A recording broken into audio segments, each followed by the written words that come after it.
DJ विकास Simrahi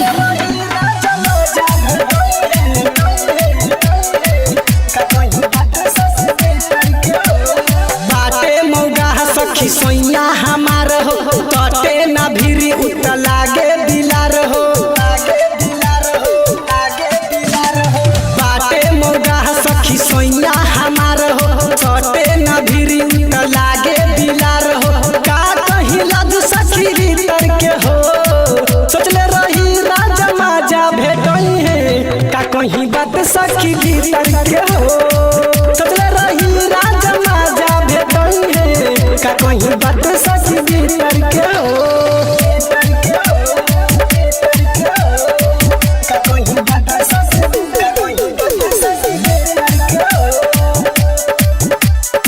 DJ विकास सिमरही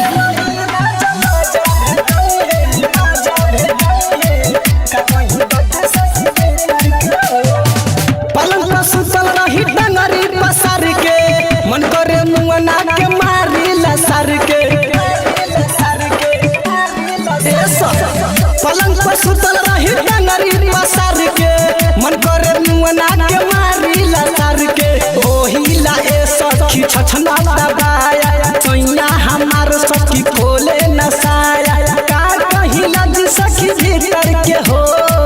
सोचले रही राजा माजा भेटई है का कहीं लज सखी भीतर के हो सोचले रही राजा माजा भेटई है का कहीं लज सखी भीतर के हो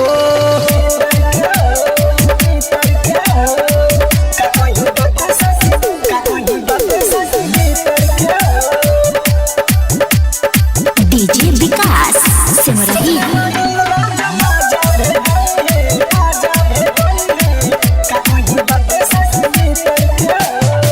सुत के मन कर सखी हमार हो रंगीन सावरिया बाटे कैसन बातार हो